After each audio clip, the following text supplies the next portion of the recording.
Chers auditeurs de Radio Taïwan International, Jean-Yves Vertebise, maître de conférence à l'Université catholique Fulun à Taïwan, va vous présenter l'émission Géopolitique en Asie. Chers auditeurs de RTI, Radio Taïwan International, bonjour pour ce nouveau podcast de notre émission Géopolitique en Asie. Et nous allons cette semaine revenir sur un événement de début décembre, du 7 décembre 2023, qui concernait les relations entre l'Union européenne et la Chine.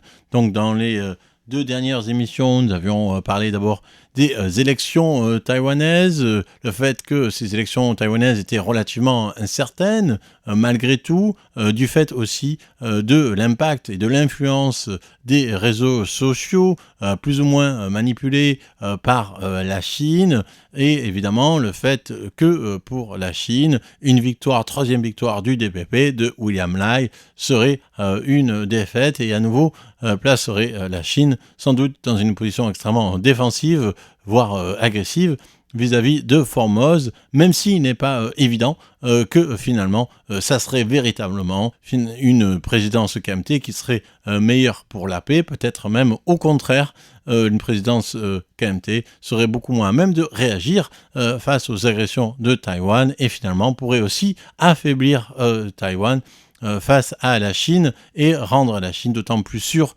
de son agression. Il y a la semaine dernière, nous avions parlé des relations Chine-Corée du Sud-Japon, puisqu'en effet, ces relations Chine-Corée du Sud-Japon sont assez mauvaises et que dans l'optique d'une agression de la Chine sur Taïwan, évidemment, la position de la Corée du Sud et du Japon sont extrêmement vitales. Maintenant, pour cette nouvelle année qui débute, nous allons, pour cette première émission, à ce sujet, bonne année 2024 à tout le monde et à tous nos éditeurs.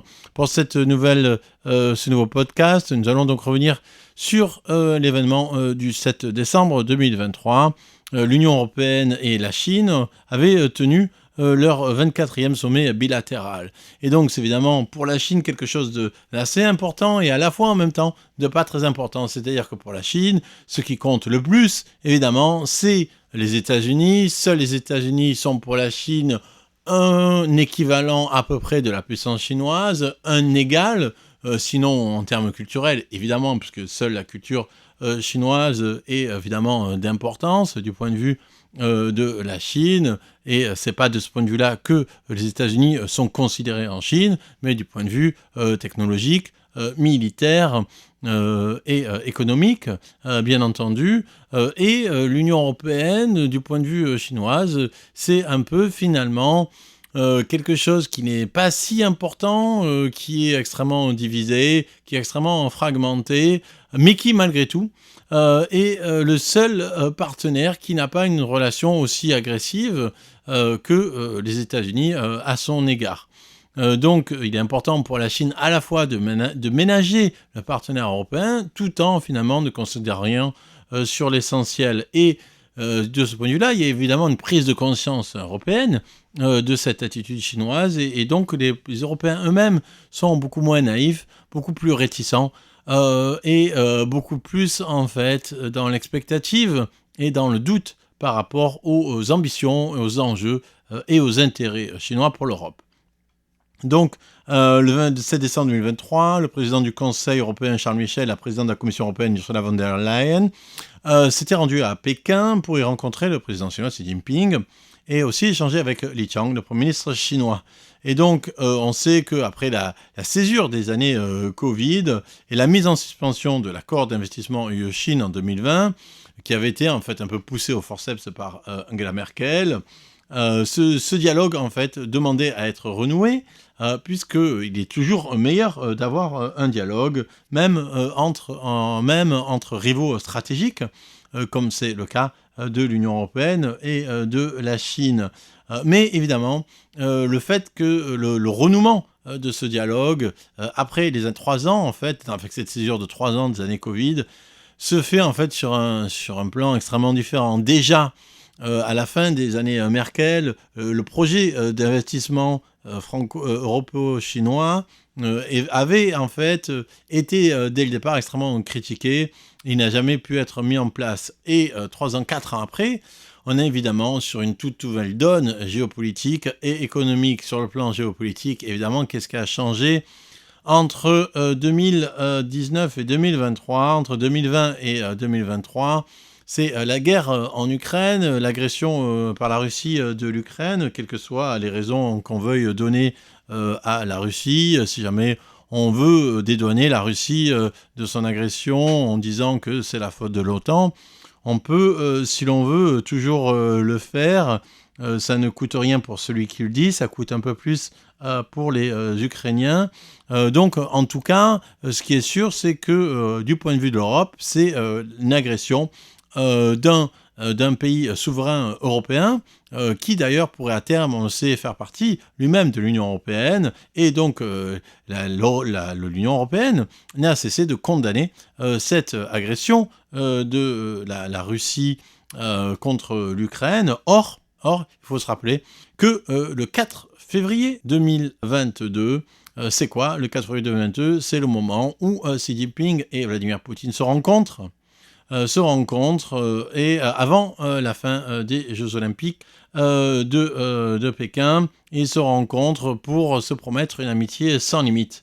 Et 2 semaines après, c'était le début de l'offensive, le 24 février, 3 semaines après, le début de l'offensive de la Russie contre l'Ukraine. Donc il y a maintenant certaines choses qui ressortent comme quoi, en fait, Vladimir Poutine, Xi Jinping aurait demandé à Vladimir Poutine d'attendre la fin des Jeux avant de lancer cette attaque. Donc, il aurait été au courant avant. Donc, c'est difficile ici de savoir si c'est véritable ou pas. En tout cas, ce qui est sûr, c'est que l'Union européenne est évidemment contre cette agression d'un pays souverain par un autre sans raison particulière. Parce qu'évidemment, si on agresse l'autre à chaque fois qu'on se sent menacé, on agresse à peu près tout le monde parce on peut toujours se sentir menacé.